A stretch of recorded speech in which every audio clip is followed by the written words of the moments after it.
Sekitar 10 tahun yang lalu, pelarian etnik Rohingya mula berdatangan secara berkumpulan ke Malaysia, khususnya di Semenanjung Malaysia. Dilaporkan jumlah mereka sekitar tahun 2013 sudah mencecah 30.000 orang yang berdaftar dengan UNHCR.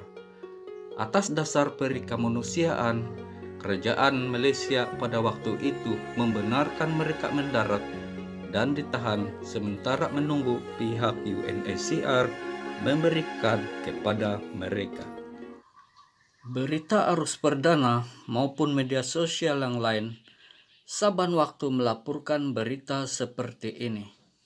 Baru di Kampung Sungai Belati, Simpang 4, kira-kira 7 pagi tadi. Ketua Polis Perlis Datuk Nur Musyar Muhammad memaklumkan pelarian itu dikesan menggunakan bot ikan. Pesawat yang sedang melaksanakan tinjauan maritim udara di perairan Langkawi berjaya mengesan kehadiran sebuah bot pendatang tanpa izin. Sebelum ini, Perdana Menteri mengarahkan Tentera Laut Diraja Malaysia TLDM dan Agensi Penguatkuasaan Maritim Malaysia APMM menjalankan usaha mencari dan menyelamat bot-bot pelarian Rohingya bagi mengelak kehilangan nyawa.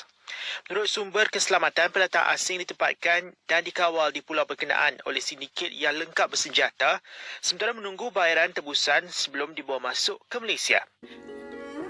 Pada hari ini, tahun 2020, dikatakan jumlah pelarian ini sudah mencecah lebih 100.000 orang yang berdaftar dengan UNHCR dan ramai lagi yang sedang dalam proses pendaftaran.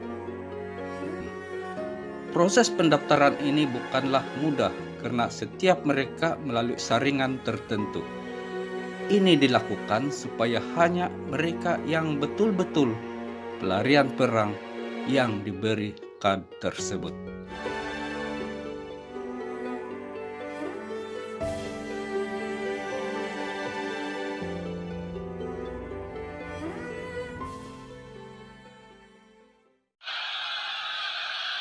Pada tahun 2017, pelarian Rohingya telah turun berdemonstrasi di jalan raya untuk mendesak kerajaan Myanmar berhenti menganiaya dan membunuh rakyat Rohingya di Rakhine.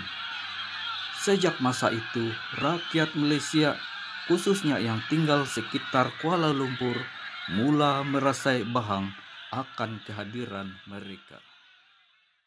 Rata-rata peniaga warga tempatan yang mempunyai resin telah berniaga lebih 20 tahun turut mengeluh lambakan peniaga asing di barisan hadapan pasar menutup periuk nasi mereka. Dulu saya petai sana 12 ikat, 15 saya habis. Sekarang 5 ikat pun susah nak habis. Sebab warga asing. Tapi masalahnya diorang ni dia ada pas pelarian. Operasi pun bila tangkap dia lepas balik. Sebab dia ada pas pelarian. Kalau dia tak kerja kat sini, dia nak kerja mana? Kerja kilang pun tak boleh. Kerajaan Malaysia dalam era Barisan Nasional pernah mencadangkan seperti berikut. Ada 6 program yang akan dilaksanakan. Kita akan mengendalikan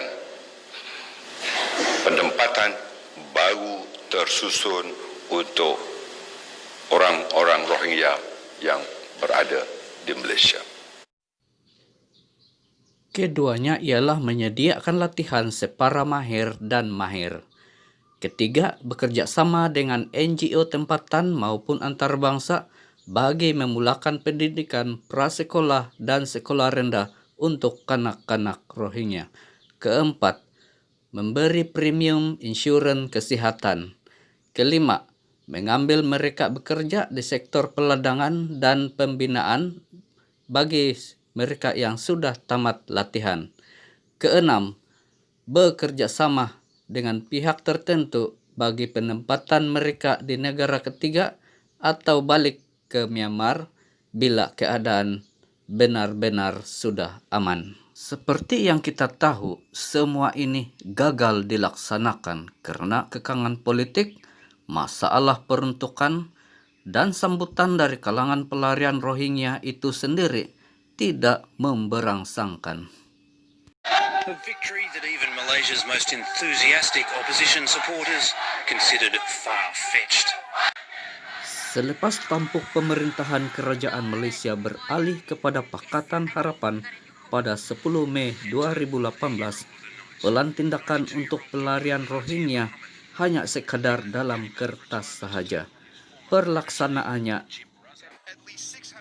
rancangan penghantaran pulang ini juga tidak kesampaian karena kerajaan Myanmar masih bergolak. Tambahan pula, kerajaan Pakatan Harapan tidak kekal lama karena ia tumbang pada 1 Mac 2020 dan diganti oleh kerajaan baru yaitu Pakatan Nasional.